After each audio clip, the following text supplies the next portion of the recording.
dash regulates the money circulation in India? Options A. Government of India, B. Finance Ministry, C. RBI and D. Commercial banks.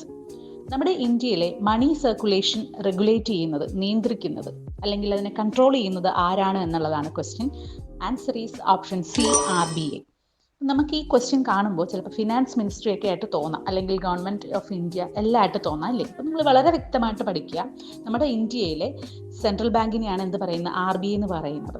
അപ്പോൾ ഒരു central ബാങ്കിൻ്റെ primary function എന്ന് പറയുന്നത് is to regulate monetary system of the country. നമ്മുടെ രാജ്യത്തിൻ്റെ സമ്പദ് വ്യവസ്ഥയെ regulate ചെയ്യുക എന്നുള്ളതാണ് ഒരു സെൻട്രൽ ബാങ്കിൻ്റെ പ്രൈമറി ഫംഗ്ഷൻ. ഇവിടുത്തെ സെൻട്രൽ ബാങ്ക്, നമ്മുടെ ഇന്ത്യയിലെ സെൻട്രൽ ബാങ്കിൻ്റെ പേരാണ് എന്ത്, RBI, reserve bank of India. അപ്പം നമ്മുടെ റിസർവ് ബാങ്ക് ഓഫ് ഇന്ത്യ ആണ് എന്ത് ചെയ്യുന്നത്, നമ്മുടെ മണി സർക്കുലേഷൻ റെഗുലേറ്റ് ചെയ്യുന്നത്.